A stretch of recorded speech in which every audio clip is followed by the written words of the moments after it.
Thank you so much to everybody. I'm not sure if they can see the PowerPoint slides, but I'll get started while we figure that out if it's not showing already. So first of all, thank you to everybody for joining us tonight in this online presentation of the report, The Corporate Assault on Honduras, Mafia-Style Investments and the Honduran People's Struggle for Democracy and Dignity. The four organizations that Vicky introduced that were involved in writing this report got together because we were concerned about the wave of claims that were filed against Honduras in a very short period of time. In just 2023 and 2024, 14 claims were filed against the state of Honduras and that total over $14 billion. This is a huge amount of money for a small country like Honduras. And for those reasons, we decided to get together and write this report. In May 2024, our team traveled to Honduras and around Honduras to investigate the claims, to try and put them or attempt to put them into a social, economic, and political context. Often we only hear about one of the claims against the state of Honduras, and for good reasons. It's filed by 3 US companies that are involved in Zede Prospera, which we will talk about later, which is Zedes are the zones of economic development and employment. But we wanted to put that claim as well as the others into a broader context since they're all related. And we attempt to explain this in the report. During our investigative trip to Honduras, we spoke with over 12 Honduran organizations and several Honduran government offices. We launched the report in Tegucigalpa after a year of working on it at the end of September of this year, in the presence and with the participation of many Honduran groups that were also part of the investigative process. During our investigative time in Honduras, we presented initially the idea of odious claims to Honduran groups because we wanted to put, again, these claims into context, and we drew on the term odious, which some of you might remember from the 1990s, to describe illegitimate debt that was taken on by repressive dictatorships around the world and that later would force the people of those countries to pay them back. But we were told by Honduran groups that odious was not strong enough to describe these investments and these projects linked to the claims. Honduran groups suggested the term mafia-style investments, or inversiones mafiosas in Spanish, because almost all of the 15 active claims against Honduras can be linked to serious irregularities, corruption, drug trafficking networks, and social conflict, which we'll hear about tonight. We also found that a lot of the claims presented in 2023 and 2024 stem from policies that the current government of President Castro have attempted to undo, overturn, or modify as a way to attempt to recover the country from the detrimental pro-privatization and neoliberal policies that were promoted in post-coup Honduras following 2009. We find that while Honduran struggle to defend itself, both politically and legally, against these claims in international tribunals, the US government, and particularly the US ambassador based in Tegucigalpa, Laura Dogu, are opposing those same efforts by President Castro and her government to undo these economic and political damages of the narco dictatorship. The US ambassador has claimed that Honduras is not generating sufficient judicial security for economic investment or for foreign investment in the country. And you can read more about these concerning statements by the US ambassador in the Honduras Solidarity Network's US Intervention Monitor, which I'll share in the chat following my presentation. What is particularly concerning is that the same investment mechanisms that allegedly would create this judicial security for foreign investment that the ambassador is referring to, like CIADI, that's CIADI, the World Bank-based tribunal, where all the claims against Honduras have since been filed, are the same tribunals where Honduras will have to spend millions of dollars to defend itself while potentially having to pay the $14 billion in claims to these foreign companies, some of which are from the United States. The same foreign companies that ignored the social conflict in post-coup Honduras and decided to do business here with a narco dictatorship and during a moment of extremely repressive moment in Honduras's history. As we will hear tonight, Hondurans have already paid a high price for these investments and these projects linked to these claims. We, the 4 organizations involved in writing this report, see these claims as forcing Hondurans to pay once again for the damages caused by these projects and investments. Thanks, and I will pass it now to Luciana. Thank you very much, Karen. Greetings, everybody from Buenos Aires, Argentina, and good evening. What I will try to bring now to the discussion is how does the system work and how is this possible? How has Honduras reached this amount of claims? And what are the legal tools that investors have in order to present these claims in arbitral tribunals and not in national justice? What we found in our research is that Honduras doesn't only have international investment treaties, it doesn't only have free trade agreements that include investment facilities for these corporations, but also it has an investment law from 2011, which is a national law that allows foreign investors to sue the country, to present claims against the country in ICSID or in other arbitral tribunals, and also the contracts that the state prepares with corporations, foreign corporations especially, but also national corporations, that these include arbitration clauses, and these are surely the most dangerous ones because the contracts are not public. They are not made public. They're usually kept secret. They're usually kept from public eye.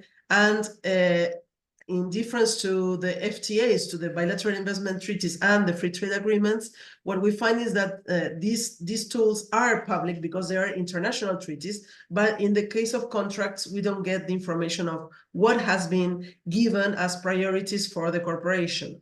So these are the 4 tools, the four law tools that we found that Honduras has allowed the foreign corporations to use as a way to pursue the gain and the profit from their investments, and to not respect human rights or not respect environmental rights. Next one, please.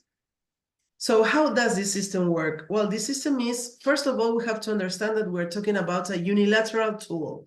This means that only corporations and investors can go and present a claim against Honduras or any other country in this kind of arbitral tribunals. So this can only be activated by the corporation because the law that remains behind all this system, we have said that is bilateral investment treaties. These are treaties that protect investments. They are not treaties that protect human rights. It's not treaties that protect environmental rights. They are just there to protect investments themselves. So what we find is that it is only the investor that can activate the system.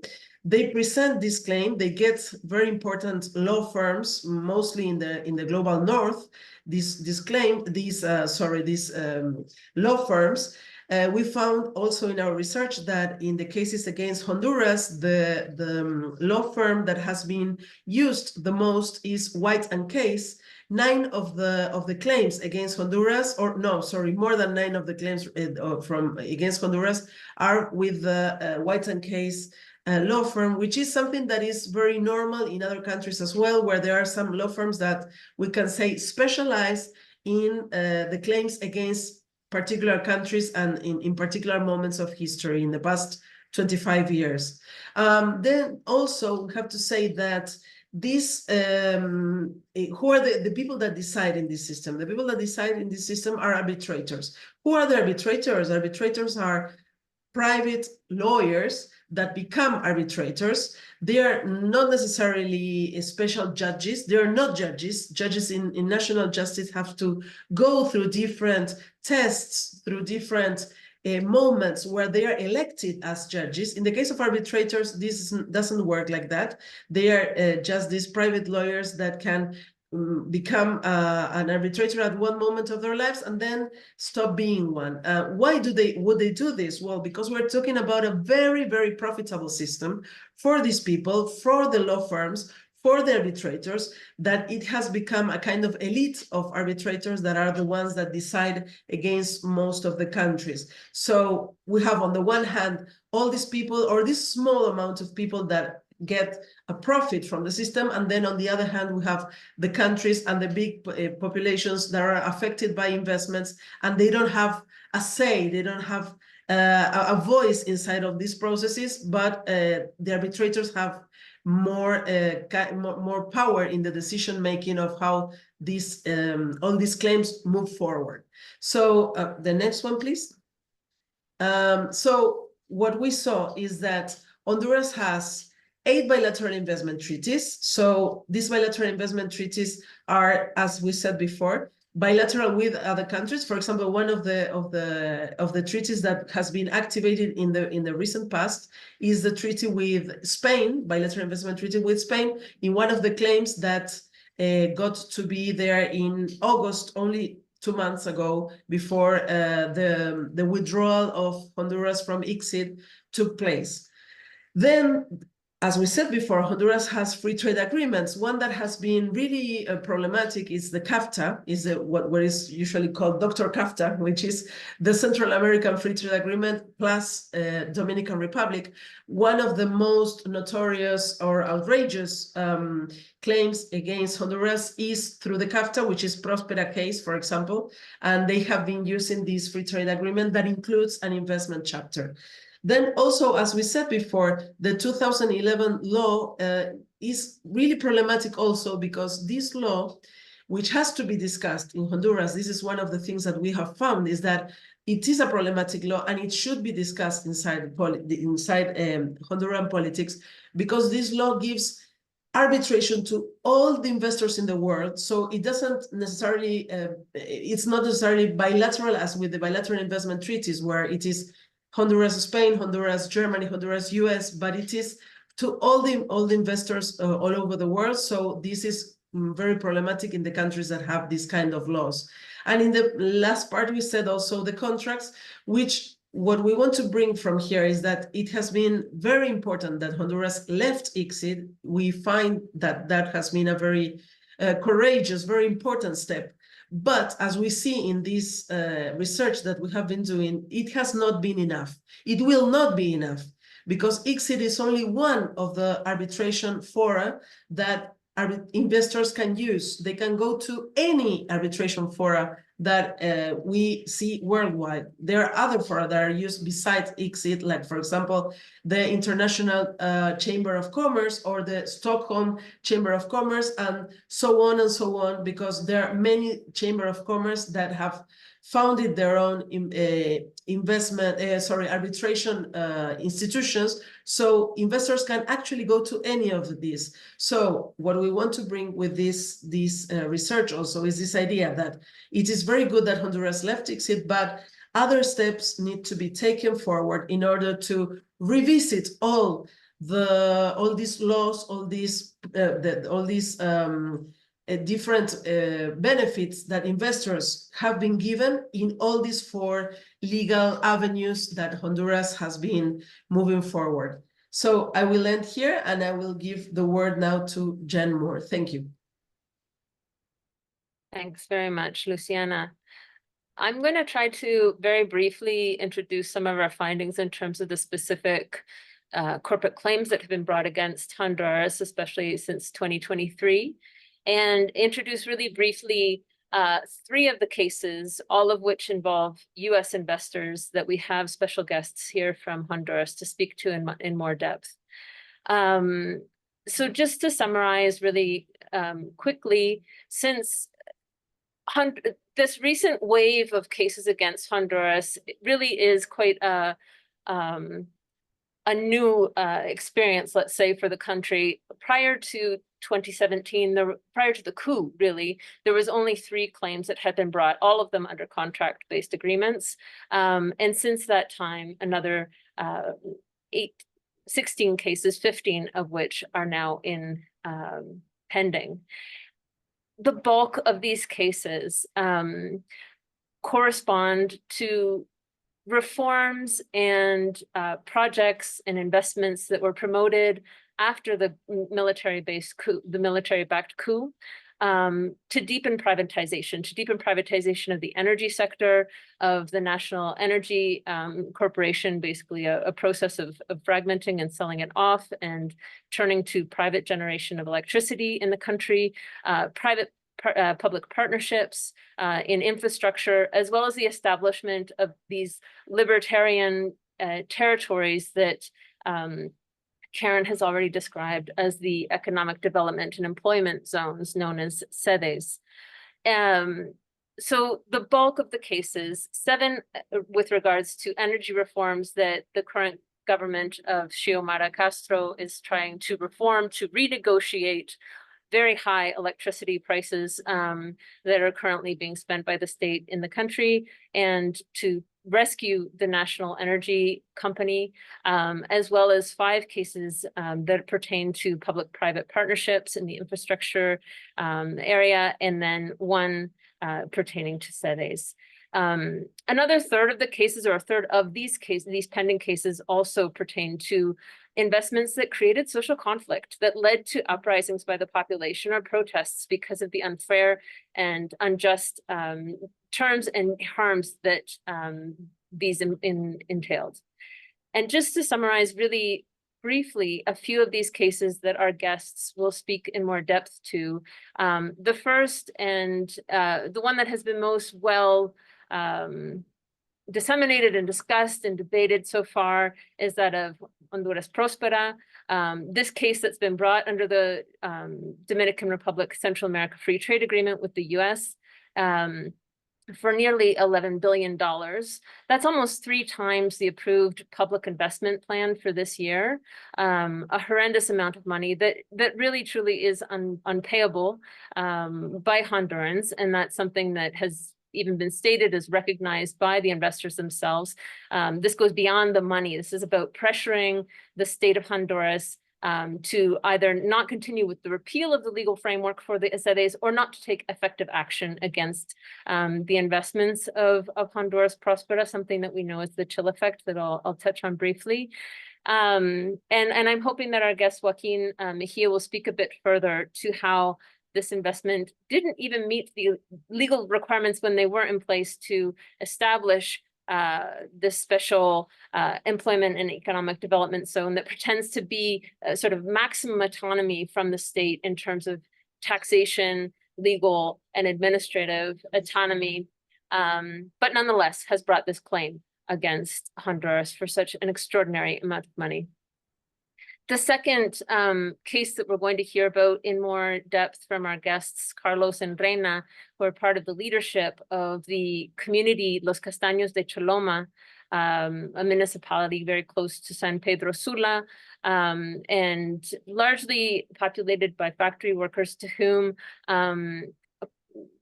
a couple of US-based companies, and specifically touching upon the Arguello brothers company, which is Ola Realty, which was charged with building their homes in this community, that were not what they were sold to be. They didn't live up to expectations, the quality of these homes, and that were devastated after the back-to-back tropical storms in November 2020, Eta and Iota.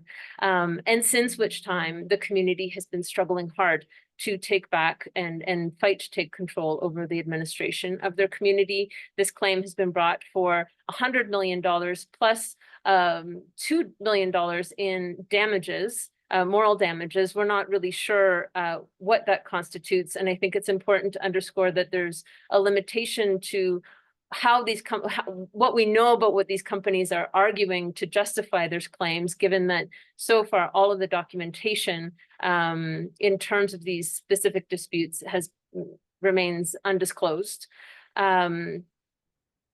And then the third claim that we'll hear in more detail about was promoted as a tourist corridor along the northern coast of Honduras, backed by a consortium of companies and a large number of investors who are really ganging up together to bring their claim against Honduras now. A highway and whose toll booths were put in place when only 10% of the actual works had been undertaken. These became known as a monument to corruption by the very popular uprising in towns like El Progreso through to San Pedro Sula, people who understood that this was going to make the cost of living, which was already difficult, absolutely unbearable. This is a contract-based claim that was canceled in 2018, and now the consortium of companies, including a number of investors backing this project, including JP Morgan Chase Bank and 2 Goldman Sachs funds, have now returned to claim $180 million from the Honduran people. We'll hear from Norma, who spent days and nights out on the highway bravely protesting this project that would have had dire implications for communities living along the highway. And just finally, and really briefly, to touch on how the implications of these ISDS claims for Honduras and Hondurans is not just economic, it's also social and political. The idea of the chill effect, the fact that these claims not only cost millions of dollars to simply defend, but they can put real pressure on the decisions that Congress people, judges, regulators, and decision makers at all levels make over current or future investments, projects, and regulations.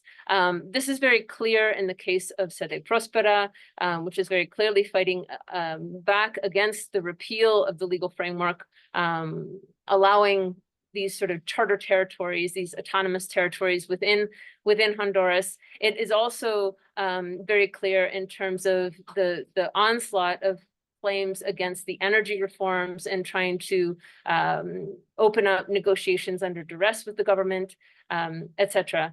So I think just wanting to really frame how ISDS in the context of Honduras, where it's really well known how much influence the US, international finance institutions wield over policies and decision-making that goes on. I mean, we saw that with the consolidation of the military-backed coup in 2009 that then enjoyed considerable support from the US and Canadian administrations that was important to the installation and the consolidation of the narco dictatorship for 12 years afterward. This tool, ISDS, is a tool that the corporate sector can use to directly try to influence decisions in their favor. So I'll just end our brief presentation of the report that I hope you'll take some time to check out so that we can hear from our special guests. Thank you so much. Thank you so much, all 3 of the presenters. That was a great overview. Our next speaker is Joaquin Mejia. Joaquin is a lawyer in Honduras, specializing in human rights. He is a well-known part of the debates and processes in Honduras on human rights and legal cases that are of import for the people of Honduras. And I think we got a good overview from the previous speaker on the Prospera Zedes. One of the things that Joaquin is very active on is precisely on the case of the Zedes, the zones of employment and economic development. And I just want to repeat the number that was shared with us, that the Prospera group from the Zede Prospera is suing Honduras for $10.7 billion, which is a third or more of the gross domestic product of the country. So Joaquin is going to speak to us about new developments in the Honduran courts related to the Zedes and possible implications these developments may have on the resistance to ISDS cases against Honduras and the defense of Honduran sovereignty against the Zedes. Joaquin, thank you. Gracias, Victoria. Bueno, a mí me gustaría hacer una reflexión a partir de varias preguntas, pero en primer lugar me gustaría que partamos de unas 3 premisas que yo he sacado después de estudiar al menos 6 casos que han sido resueltos por tribunales internacionales de arbitraje, en casos contra República Checa, contra Ghana, contra El Salvador, contra Filipinas, contra Marruecos. La primera premisa: cualquier inversionista tiene el deber de observar el principio de buena fe en los países donde operan. ¿Y esto qué significa? Que deben de actuar de acuerdo con las leyes nacionales. Primero. Segunda premisa: una inversión no puede ser protegida si esa inversión ha sido creada violando las leyes del Estado donde se está invirtiendo, porque eso es una violación otra vez del principio de buena fe. Y en tercer lugar, la tercera premisa es que no es posible reconocer la existencia de derechos nacidos como consecuencia de actos ilegales por parte de una inversión, porque eso es atentar contra la legalidad, el principio de que nadie puede beneficiarse de su propia torpeza o dolo. ¿Por qué es importante, por qué es importante partir de estas premisas?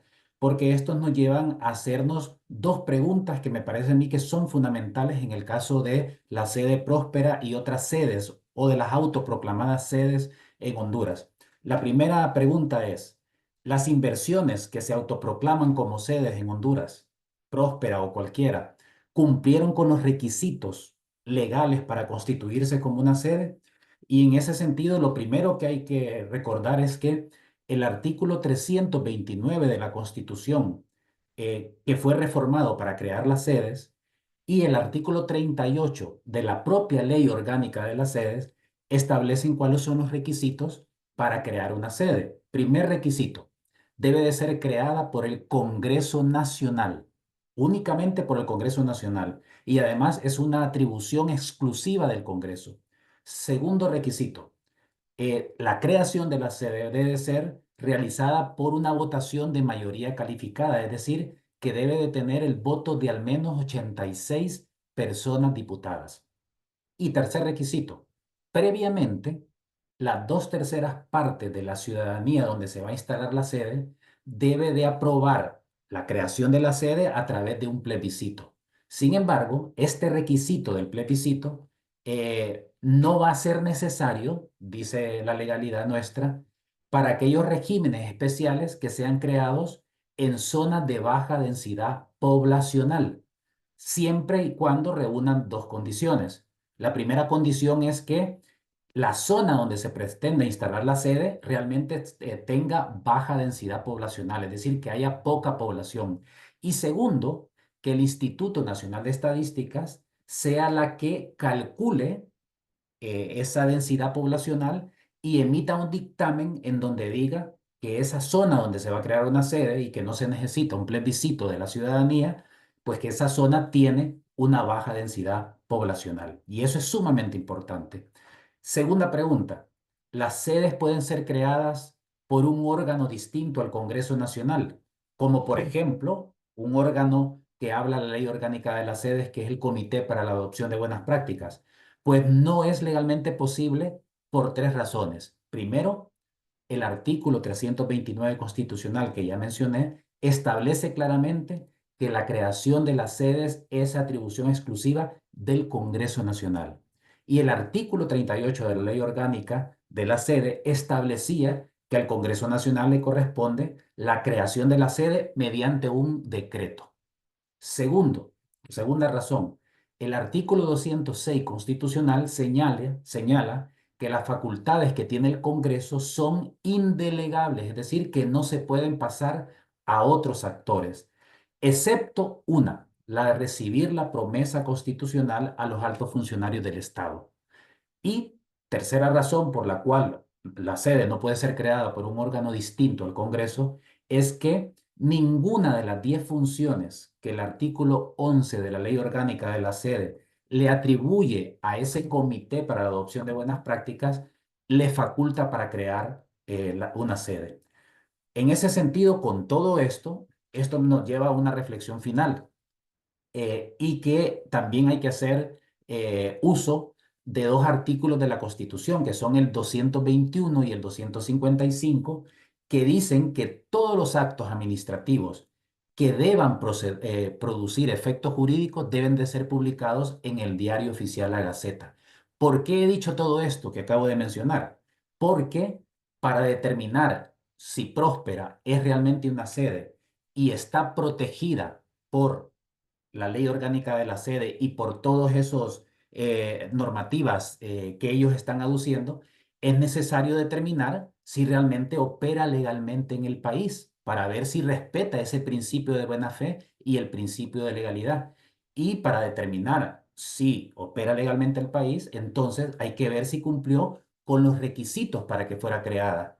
Y en ese sentido, entonces, lo primero que hay que buscar es el número del diario oficial La Gaceta en la que está publicado, por ejemplo, el dictamen que debió haber emitido el Instituto Nacional de Estadística, en donde calculó, por ejemplo, que Roatán es una zona de baja intensidad, de baja densidad poblacional, perdón.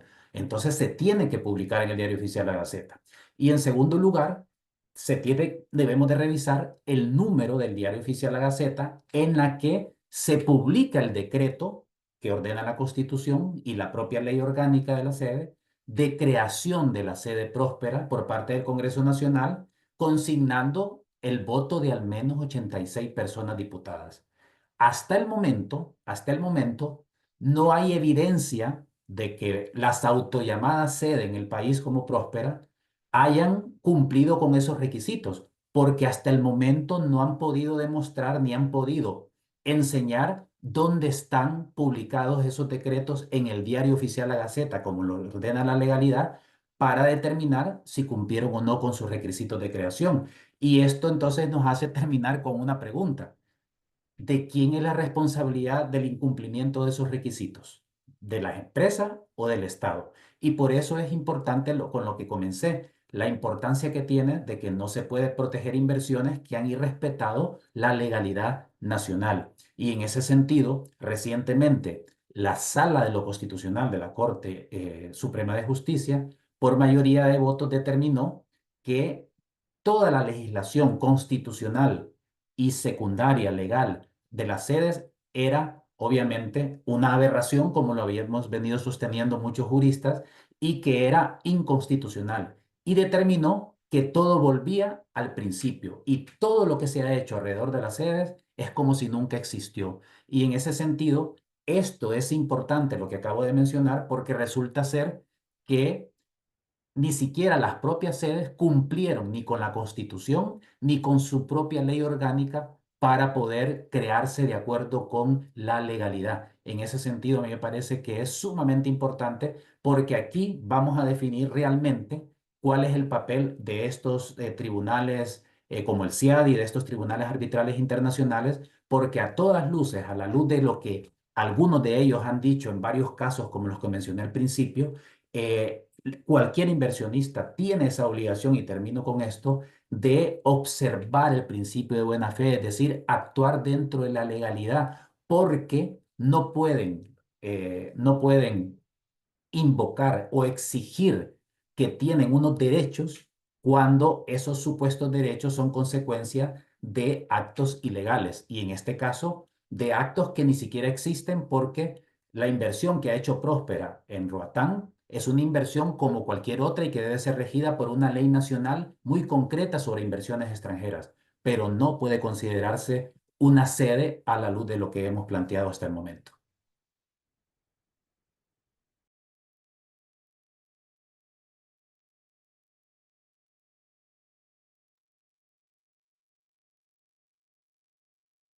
Thank you, Joaquin. Thank you very much. I want to remind people, if you thought of questions, please put them in the Q&A folder that you'll see down. There's an icon with a big question mark, so we can get them later. The next presentation we're going to hear about relates to one of the other cases that you've been introduced to. And this is Castaños de Choloma. This was a residential housing project for maquila workers. And the US-based investors, Ernesto and Juan Carlos Argüello, and their company Hola Realty, are suing the state of Honduras for 100 million plus 2 million, as was mentioned. This was a housing project built with lots of promises that was not built up to standards and not as promised. And this became even more apparent after 2 back-to-back hurricanes. We're going to be hearing from Carlos Velasquez, who's president of the community local government in Castaños de Choloma, and Reina Castellano, who's secretary of the community government in the residential area. Both Carlos and Reina. Hola, muy buenas noches. Pues gracias por la participación. Pues bueno, Castaños de Choloma es una comunidad pues aproximadamente de 6.000 habitantes con 1.300 aproximadamente casas, en la cual pues esto fue un proyecto de gobiernos anteriores, si más no recuerdo, del gobierno de Pepe Lobo, en donde pues aquí se prometió facilidades, se prometió muchas cosas, en el cual pues nos hicieron firmar contratos leoninos, en donde prácticamente también vemos como responsabilidad hasta el mismo Estado de ¿cómo se llama?, de no proporcionarnos una vivienda digna, ¿verdad? En donde nosotros pues dejamos nuestras inversión, ¿verdad? Esta comunidad pues era también llamada al principio, la querían llamar o la querían formar como las famosas ciudades modelos, que viene siendo casi mismo que las sedes. Entonces, donde habían pues, iban a tener una autonomía lo que son la empresa o la Realty y de los Argüellos y Intermac, que era la financiera. Pues debido a Etiota, pues nuestra comunidad pues se levantó, se formó un patronato donde los patronatos anteriores que estuvieron o un gobierno local que estuvieron funcionando antes siempre eran a beneficio o amigos de las mismas empresas que daban las casas. Entonces, debido a Etiota, pues se decidió organizarnos como comunidad interna. Luchamos porque inclusive el gobierno del señor Leopoldo Crivelli, el alcalde de Choloma, pues tampoco quiso juramentarnos, presionamos para que nos juramentaran y nos legalizaran, y asimismo pues la comunidad se levantó en contra de estas empresas, en donde se decidió pues no seguir pagando las cuotas de nuestras casas, pues, y asimismo ir peleando nuestros derechos. Contactamos pues al bufete de estudios para la dignidad para que nos lograran apoyar en las cuestiones legales, y bueno, estamos en ese proceso. Aquí pues había desalojos ilegales, desalojos que nunca fueron llevados a una corte, y desalojos por la misma Policía Nacional, también por la misma empresa de seguridad que era de las empresas de aquí, de las dos empresas, Ola Realty e Intermac, en donde violentaban los derechos de las personas, y las casas pues se las quitaban a las personas y las volvían a vender. Nunca se le daba una oportunidad de volver a refinanciar prácticamente, o algunas personas refinanciaban, pero ya con otros tipos de condiciones. Seguimos luchando. Nosotros pues somos un patronato que ya venimos representando a nuestra comunidad desde ya hace 4 años, desde Etiota prácticamente, y bueno, la gente pues ha confiado plenamente en nuestro trabajo. Tenemos el respaldo de una demanda de 850 personas que están con nuestra causa, ¿verdad? Donde también aquí se violentaba lo que son los permisos de operaciones de parte de la misma municipalidad, que le otorgaban a las empresas para seguir operando. Permiso de ambientales también vencidos, se logró identificar donde nunca se volvía a renovar estos permisos. Entonces vemos que eran unas personas altamente poderosas, en donde ellos hacían ¿cómo se llama?, a su manera, hacían sus cosas a su manera, y pues bueno, nosotros estamos aquí para poder defender nuestros derechos de nuestras comunidades, de nuestra gente, y llegar hasta las últimas instancias, pues.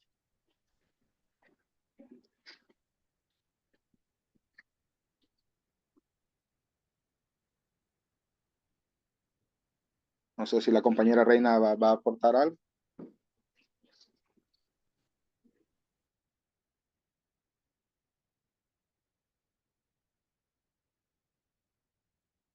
Hola, sí, mil disculpas, buenas noches.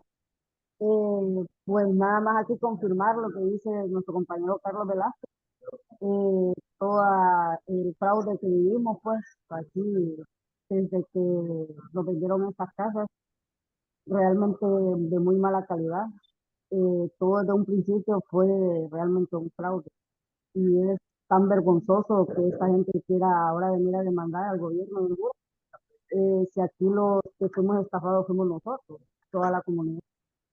Somos aproximadamente unas 1000 familias que estamos pues luchando para tener una comunidad mejor que lo que ellos nos pintaron, porque si esto fue realmente, bueno, es ahora un totalmente, ¿cómo les podemos decir? Queremos cambiar la cara de lo que es Castaño de Choloma. Cuesta porque hay personas que no entienden, pues que aquí ya no está la real, ya no tenemos a Intermat y que ahora tenemos que trabajar todos en conjunto.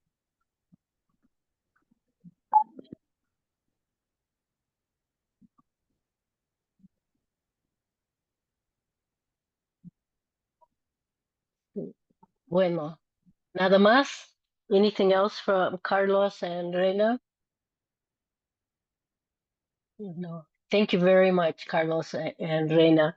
And the compañeros in Castaño de Choloma are fighting for reparation from Ola Realty and the Environmental Authority, and to take control, autonomy, and control of their residents. Thank you very much. Again, put your questions into the Q&A, and we're done. Our next speaker, our last speaker tonight, is Norma Cruz. Norma is a member of the Mujeres en Resistencia, Women in Resistance in El Progreso, Honduras. And Norma's going to talk to us about the toll road project, which we heard a summary of from our first presenters. In 2016, a consortium of companies, including U.S. companies like J.P. Morgan, Chase Bank, and others, invested in a toll road project in northern Honduras, which was met with resistance by the population for over 400 days.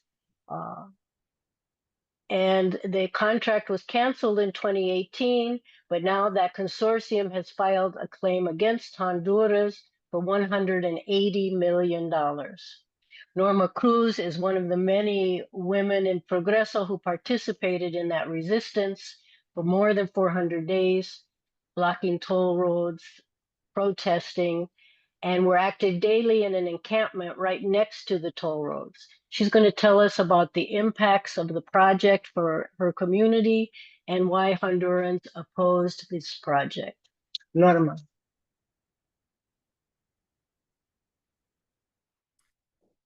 Hola, buenas noches. Gracias por esta oportunidad. Creo que todas las demandas que se han presentado realmente son vergonzosas, todas son terriblemente dañinas para nuestra economía de país empobrecido, pero el peaje fue como una lucha de resistencia y como un ícono realmente en esta zona del país. Desde 2016, que nos dimos cuenta de que habían intenciones de ubicar estos peajes en la carretera CA13, que es el corredor turístico que le llaman en Honduras, donde transitan vehículos desde el centro hasta el litoral atlántico, que es un trayecto muy transitado realmente, y es que estos inversionistas, entre comillas, lo miraron como una mina de oro. Y por eso ellos vinieron a ubicar sus casetas en una carretera que ya estaba hecha, en una carretera que no les costó nada, en una carretera que ha sido pagada con dinero del pueblo, porque aquí todas las carreteras se construyen muchas veces con préstamos que los pagamos centavo por centavo, que nunca nos han regalado nada y que pagamos intereses carísimos, onerosos por esos préstamos, y así se construyen las carreteras en este país. Sin embargo, con el gobierno anterior que se prestó para este tipo de inversiones, entre comillas, fue como esta compañía de inversiones del Atlántico quisieron venir a ubicar estas casetas de peaje haciéndole creer a los hondureños que a partir de la instalación del peaje tendríamos muchos beneficios para toda la población y que ellos le iban a dar un mantenimiento a la carretera y que íbamos a estar todos muy contentos con eso que ellos iban a hacer. Pero lo único que hicieron fue hacer grandes ganancias para ellos, hacerse de grandes ganancias y también de proyectar grandes ganancias. Y ahí es donde ellos ahora están demandando, porque el pueblo organizado de toda esta zona no les permitió que se llenaran sus bolsillos de dinero que no les corresponde, puesto que nuestra carretera ya estaba hecha. Entonces, sus proyecciones les daban unas ganancias por muchos años a costillas del pueblo, a costa de la carretera que ya estaba construida. Por eso el pueblo se indignó. Fue una indignación generalizada de todo el pueblo progreseño que se instaló por más de 400 días. Del 2016 estuvimos hasta el 2017 ocupando un campamento donde nos turnábamos, donde hicimos todo tipo de actividades, incluso ayunos, toma de carretera, protestas de todo tipo, para evitar que esta obra se consumara. La verdad, nos costó muchísimo, fue una época de mucha represión para todo el pueblo que se oponía a esos peajes. Fuimos objeto de muchísimos días de represión con bombas lacrimógenas, persecución por parte de la policía que estaba, claro, bajo las órdenes del régimen dictatorial de Juan Orlando Hernández, y ellos protegiendo los intereses de esa empresa transnacional que venía a robar. Vinieron a robar, porque ese dinero ellos nunca invirtieron nada, solo pusieron unas casetas que no costaban nada, pero lo demás ya estaba hecho. Por eso se produjo la indignación, incluso se presentaron recursos de inconstitucionalidad porque no tenía ninguna legalidad la instalación de esas casetas en ese lugar. Y no solo construyeron en esta zona donde hubo la mayor oposición, sino la intención de ellos era ubicar más casetas en otra carretera que viene hasta Progreso, que viene a dar también a Progreso.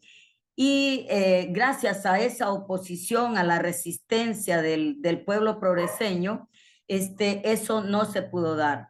Y ellos, por eso ahora están poniendo esa demanda millonaria de 1.794 millones, que es un cobro vergonzoso, que no lo debemos, que no lo deberíamos de pagar, puesto que no es algo que ellos hayan invertido en este país.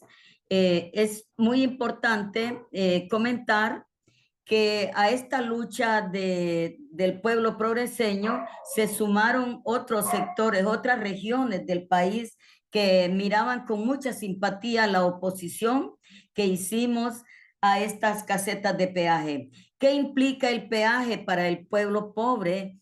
¿Qué implica el peaje para los que transitamos diariamente por ahí? significa encarecimiento de todo lo que los productos que pasan por esa carretera. Significa aumento de los pasajes del autobús.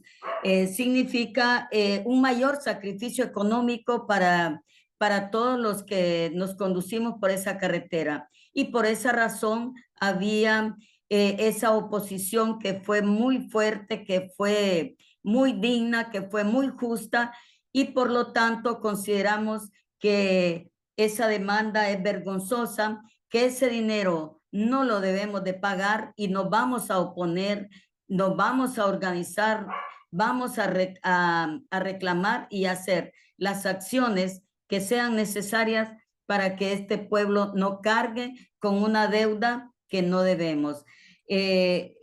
Hay en Honduras otros peajes ya instalados que igual significan esa inversión público-privada de la que antes hablaron, pero igual consideramos que, como decía antes, todas las carreteras han sido construidas con dinero del pueblo. No es que alguien vino a regalarnos algo para que construyéramos. Y por eso nos oponemos, nos seguimos oponiendo a que existan peajes en este país, porque además, como explicaba Joaquín, en otro tipo de inversiones que se han hecho, igual con la instalación de los peajes, tampoco se han cubierto esos requisitos legales que deberían de existir al momento de instalar un peaje. Una de esas cosas, por ejemplo, es tener calles alternas para que el que no pueda o no quiera pagar ese peaje tenga otra vía por donde conducirse. Sin embargo, ese requisito no lo han cumplido, pero sí el peaje representa sumas millonarias de las que se están haciendo los que están cobrando esos peajes en Honduras, y que quedan 3 en la carretera que conduce de San Pedro Sula a Tegucigalpa, pero en esta de San Pedro Sula para acá no lo permitimos y no lo vamos a permitir.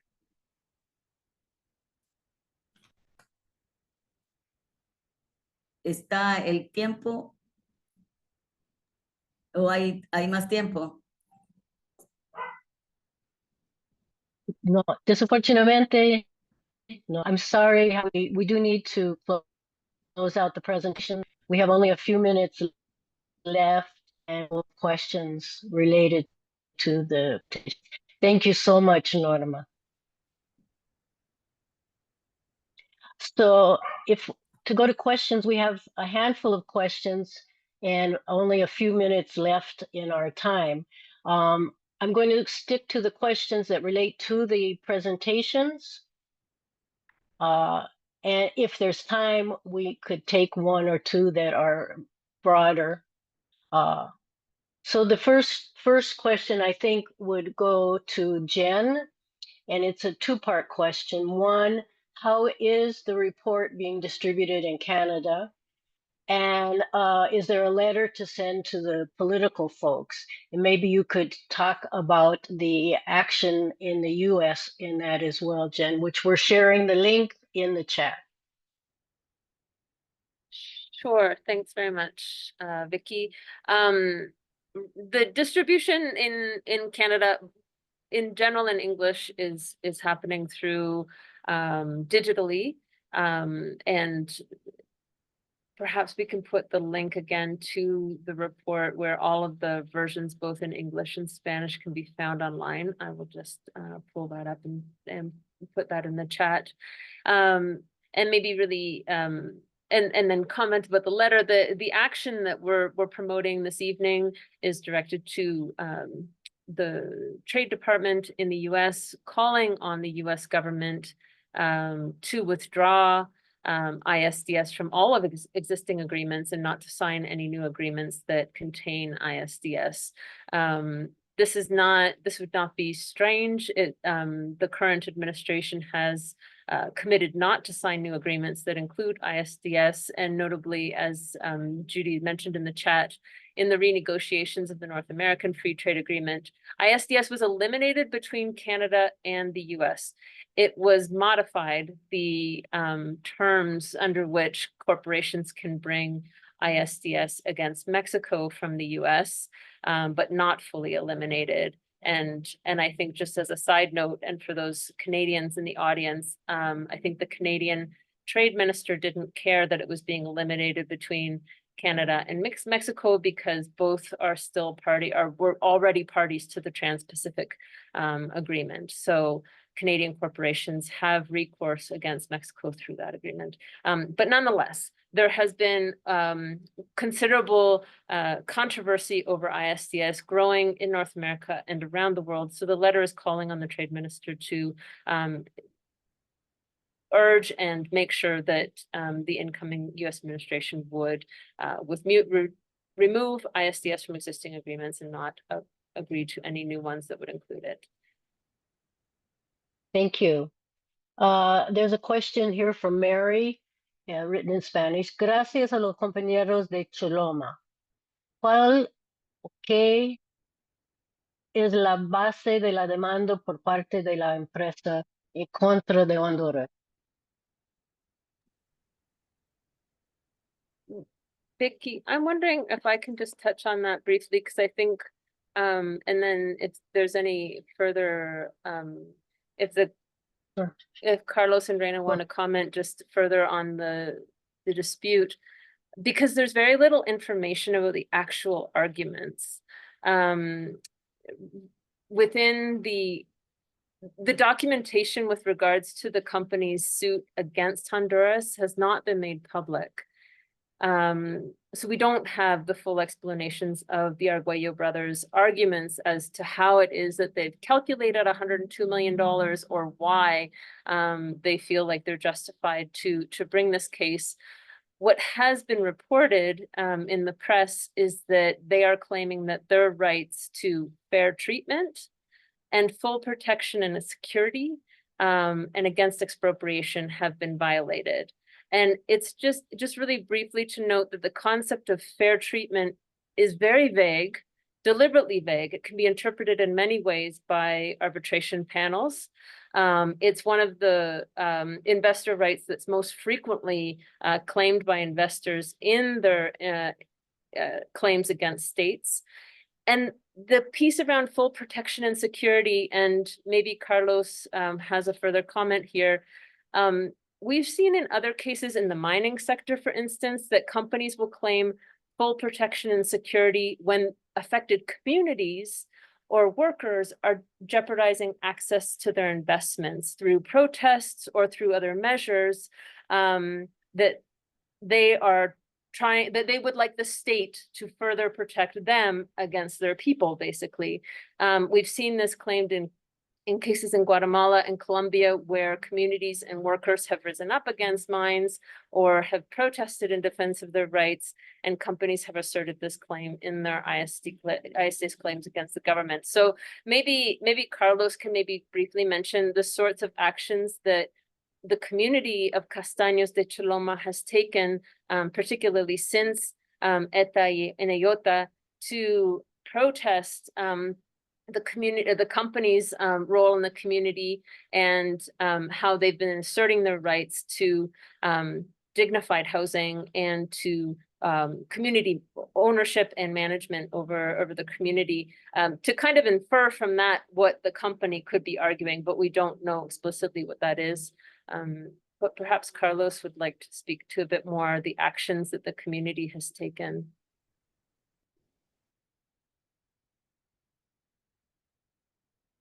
Gracias. Bueno, no sé de dónde sacan esa cantidad tan millonaria para poder demandar al Estado, porque de hecho ellos cobraron como empresa, cobraron el seguro de nuestras viviendas y nunca se nos fue reconocido un tan solo lempira o un tan solo dólar del seguro que cobraron. Ellos compraron un seguro de proyecto, ¿verdad? Que al final pues estaba más valorado lo que son los recipientes de basura hasta los portones de cada parque. Aquí somos 18 parques parques se le llama como a mini colonias o o pequeñas comunidades de 60 casas, ¿verdad? Entonces, se son divididos en 18 parques. Entonces, nunca se nos dio algo, a nadie se le reconoció nada. Entonces, lastimosamente, pues no sé de dónde están sacando esas cifras. Nosotros, a partir de Etiota, pues como repetí, nos organizamos y bueno, empezamos pues primero con la juramentación y la legalización del patronato. Posteriormente, quien tuviera la representación legal. Ellos hicieron inclusive desalojos ilegales en donde pues los abogados lograron contrarrestar esto en los tribunales y hicieron una ¿cómo es? Anularon pues ese proceso legal que había en los juzgados contra otros vecinos. Nosotros pues las empresas a partir de esta fecha nunca le ha interesado lo que es en sí la comunidad. Hemos estado prácticamente abandonados, en donde las personas por parte, hemos formado una junta de agua. Junta de agua es como un apoyo hacia el patronato, en donde esta junta de agua pues se encarga de lo que es la distribución del agua y también de lo que es la recolección de la basura que nosotros hacemos. Estas empresas, pues parte de ellos era la responsabilidad de ellos poder hacer dar estos servicios todavía, aún ahorita. Pues debido a eso, pues también nosotros también hemos protestado, hemos tomado las calles, ¿verdad? Hemos exigido que nuestros derechos se nos cumplan, hemos exigido al Estado, hemos exigido a la Municipalidad de Choloma. No tenemos apoyo de ningún ente municipal o un ente estatal como el Estado. Siempre se nos ha negado todo. Donde también la misma municipalidad de Choloma pues nos ve prácticamente de menos y nosotros pues por respaldo de la misma comunidad hemos seguido adelante con los servicios, por decirlo así, lo del agua. Nosotros pagamos una cuota de agua en donde también las empresas lo cobraban en las cuotas mensuales que nos deducían de nuestros pagos de las casas. Entonces, si la empresa quería como transgiversar esa información diciendo que ellos nos daban de gratis el agua y los mantenimientos que tenían que darle a la comunidad y no, eran deducidos de nuestras cuotas de casa.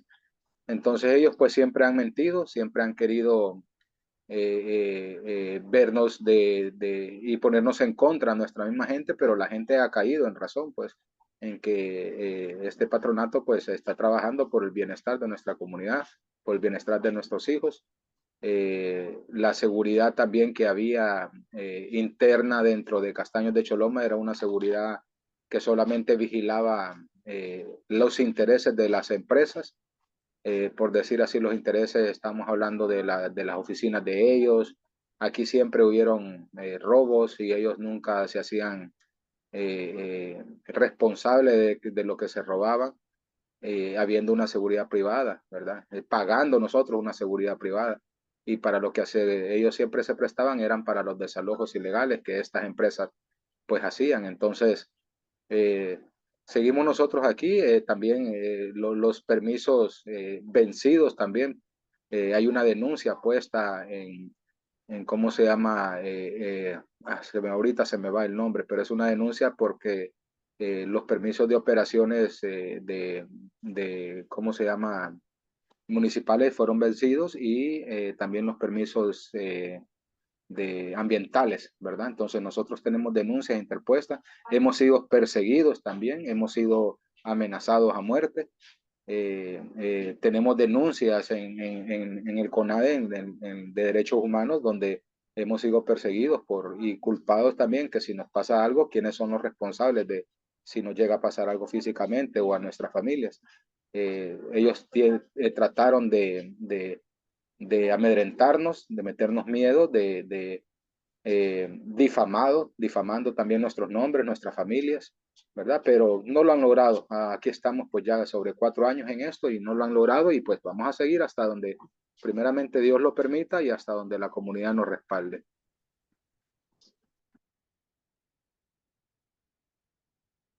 Thank you. Thank you so much. That brings our time to an end. I want to thank all of the panelists, all of the audience. I want to give a special shout out to our interpreters who were working very hard back in the back, and we greatly appreciate their work. I also want to thank Lalo of the Alliance for Global Justice for their tech support. And do our click action, please. Support the Hondurans against these brutal mafiosa corporations that are mostly from the US. There will be a recordings, one recording in English, one recording in Spanish, available to all of you who registered, and we'll probably be posting them on some of the YouTube channels and things as well. I put an address in the chat for Honduras Solidarity Network. If you want a copy of the video of the webinar, you can write there and we will help you out. Thanks again to everyone. Adelante. And we'll see you all soon, I hope. Thank you, everybody. Thank you. Thank you. Ciao, ciao. Gracias, Noches. compañeros y compañera de Honduras. Sí, Gracias, muchísimas gracias. Gracias a gracias. Qué gusto ustedes. verles. Gracias. Esperamos vuelvan pronto por acá. Sí. Mhm.